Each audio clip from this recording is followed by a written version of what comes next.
Haplogrup Bani Hashim sudah konsensus J1, menjawab usaha Rumail hibur Ba'alwi. Usaha Rumail untuk menghibur para Ba'alwi atau kibin Ba'alwi patut dihargai. Kita harus mengapresiasi usaha itu. Dalam Islam, telah terjadi konsensus bahwa Nabi Isa adalah utusan Allah. Bila ada non-muslim mengatakan tidak sepakat dengan konsensus umat Islam itu sah-sah saja.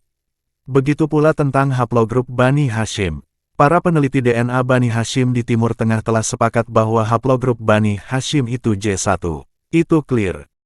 Jika ada organisasi independen semacam ISOGG yang menyatakan, walau haplogrup Bani Hashim dari para asrof yang sah nasabnya adalah J1, tetapi karena ada yang mengaku Bani Hashim dari keluarga tertentu haplonya bukan J1, maka berarti itu belum terjadi konsensus. Pernyataan itu ada benarnya, dan sah-sah saja.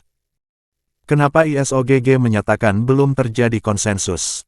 Jawabannya, karena yang bukan J1 itu masih tetap ngotot minta diakui sebagai Bani Hashim, walaupun probabilitasnya 0%. ISOGG yang terdiri dari orang-orang non-Arab dan non-Islam tidak punya kepentingan meneliti, mana Bani Hashim yang benar, mana yang palsu.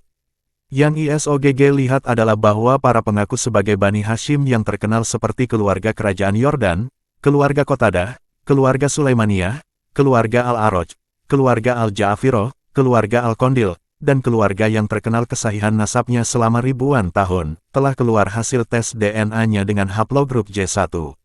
Sebaliknya, ada keluarga-keluarga minor yang mengaku sebagai Bani Hashim, haplogrupnya bukan dari J1. Dan itu adalah kenyataan hasil uji genetik. Jadi, kalimat belum ada konsensus itu, bukan berarti negatif untuk narasi bahwa haplogrup Bani Hashim adalah J1, tetapi membuktikan adanya klaim sepihak sebagai Bani Hashim di masa lalu, yang terverifikasi sebaliknya di hari ini secara absolut.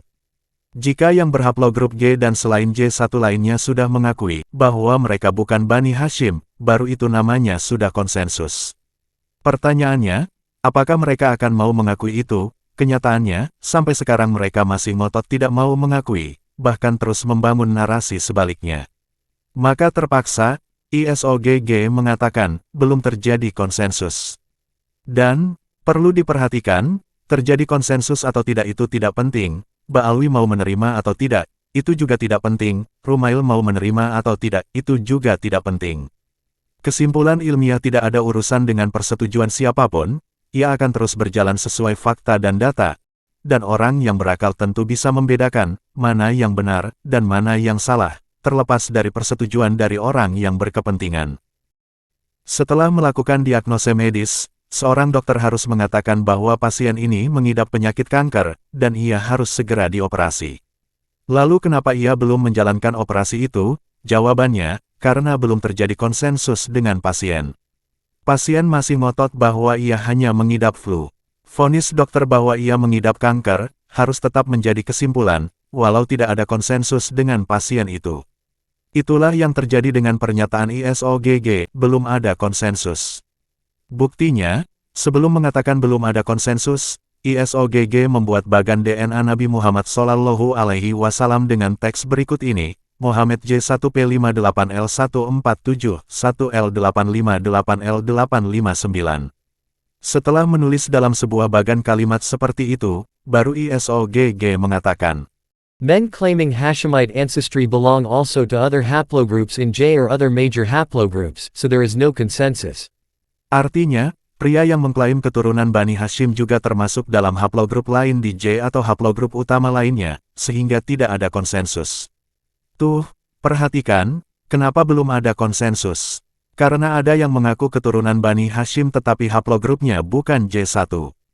Yang demikian itu berarti, jika semacam Ba'alwi yang secara syar'i dan sejarah nasabnya batal, bersedia mengakui kekeliruan klaimnya, dan mengakui bahwa mereka memang bukan Bani Hashim, baru akan dikatakan, telah terjadi konsensus. Untuk lebih jelas, silakan lihat link ISOGG berikut ini. Rumail juga mengutip tulisan ISOGG yang teksnya seperti ini. No descendant by classical genealogy, Hashemite, Sharif, Abbasid, of Abdul Muttalib has published positive testing for L859. Artinya, tidak ada keturunan Abdul Muthalib berdasarkan silsilah klasik Hashemite, Sarif, Abbasiyah, yang telah menerbitkan hasil tesnya positif untuk L859. Saya mengatakan bahwa ISOGG sebagai LSM genetik, itu tidak boleh dirujuk begitu saja, kalimat itu menunjukkan ia kurang update.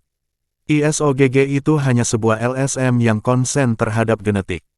LSM semacam itu banyak sekali, di antaranya, Investigative Genetic Genealogy Accreditation Board IGGAB, National Genealogical Society NGS, Family Circ International, New England Historic Genealogical Society NEHGS, DNA Detectives, International Association of Jewish Genealogical Societies IAJGS, Afro-American Historical and Genealogical Society AAHGS, Records Preservation and Access Coalition RPAC, Cindy's List, dan lain-lain. Sebagai LSM yang meneliti genetik secara umum, ISOGG tidak bisa dijadikan rujukan utama penelitian Bani Hashim. Untuk penelitian DNA Bani Hashim, kita harus merujuk kepada peneliti, atau LSM kumpulan peneliti yang khusus meneliti Bani Hashim atau Arab, seperti Arab DNA Project, Hashem NY DNA Cousins FGC 8712NL 862 Geografi, Said Ashraf DNA Project, dan masih banyak lagi lainnya. Perkumpulan peneliti yang tergabung dalam organisasi di atas, meneliti secara khusus Bani Hashim.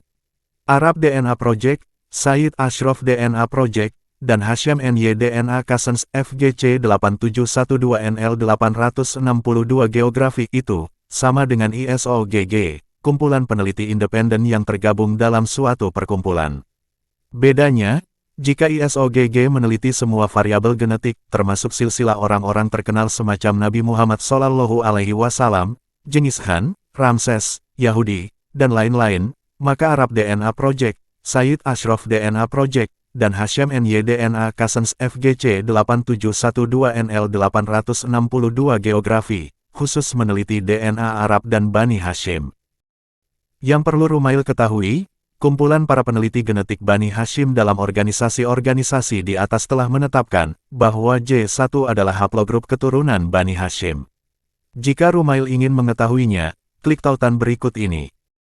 Jika tautan itu sudah diklik, maka akan ada keterangan bahwa para peneliti itu telah absolut menyatakan, This is a YDNA project that intends to track down individuals, and their YDNA kits, who tested positive for L862 and FGC 8712 YDNA genetic markers. With respect to FGC 8712 subclade, this project concluded that L859 plus individuals are descendants of the Quraysh tribe, FGC 8703 plus individuals are descendants of the Banu Hashim clan, FGC 10,500 plus individuals are descendants of Imam Ali alayhisalam, FGC 30,416 plus individuals are descendants of Imam Hussein alayhisalam. Artinya, ini adalah proyek YDNA yang bertujuan untuk melacak individu dan YDNA mereka, yang teruji positif untuk penanda genetik YDNA L862 dan FGC 8712. Sehubungan dengan subclade FGC 8712, proyek ini menyimpulkan bahwa individu L859+ adalah keturunan suku Quraisy, individu FGC 8703+ adalah keturunan klan Banu Hashim, individu FGC 10500+ adalah keturunan Imam Ali alaihissalam, individu FGC 30416+ adalah keturunan Imam Hussein alaihissalam. Semua subclade di atas berada di bawah haplogrup J1. Jika masih memerlukan pembuktian data bahwa para peneliti DNA Bani Hashim berada di haplogrup J1, Rumail bisa mengklik tautan berikut ini. Dari tautan itu, Rumail bisa melihat bagan yang sudah sangat presisi pohon silsilah Quraisy berdasar hasil tes DNA, yang semuanya berada di haplogrup J1. Jika masih kurang lagi, hasil publikasi para peneliti yang menyatakan bahwa Bani Hashim berhaplogrup J1, Rumail dapat mengklik tautan berikut ini. Dari tautan itu, Rumail akan melihat bagan penyebaran DNA Bani Hashim berdasar sebaran geografi yang berhaplogrup J1. Bahkan selain Bani Hashim, Rumail pun akan melihat DNA Bani Makhzumi yang juga J1. Silahkan jangan ragu, diklik saja tautannya. Jika masih butuh data tambahan, silahkan buka tautan dari hasil publikasi pakar genetik Genogena. Di sana haplogrup J1 selain dimiliki oleh Bani Hashim, juga dimiliki oleh orang Arab lainnya, seperti Bani Tamim, Bani Khalid, Bani Wakosh, Banu Asir, dan lain-lain. Silahkan klik tautan berikut ini. Dan masih banyak lagi bukti-bukti ilmiah yang bisa saya tunjukkan dari penelitian para pakar, tentang DNA Bani Hashim, terutama kajian mendalam tentang DNA para Ashraf dan Sadah, yang dilakukan oleh Dr. Sugeng Sugiharto dari Indonesia, seorang peneliti dari Badan Riset Nasional, Indonesia. Jadi, narasi Rumail tentang bahwa J1 belum konsensus karena ISOGG menyatakan demikian, sudah tidak relevan lagi, karena para peneliti yang fokus meneliti DNA Bani Hashim telah menyatakan, bahwa DNA Bani Hashim adalah berhaplogrup J1. Dan, akhirnya, siapa yang mengaku Bani Hashim tetapi haplogrupnya G, letakkanlah ia sebagai peribahasa, si pungguk merindukan bulan, atau air di daun talas, atau bagai menegakkan benang basah, atau geli hati melihat di penglihatan, geli telinga mendengar kabar, atau menanti kucing bertanduk, atau bagai mencari jarum di tumpukan jerami. Dan untuk para kibin yang masih bisa diperdaya, letakkanlah ia sebagai peribahasa, bingung makanan si cerdik, orang tidur makanan si jaga.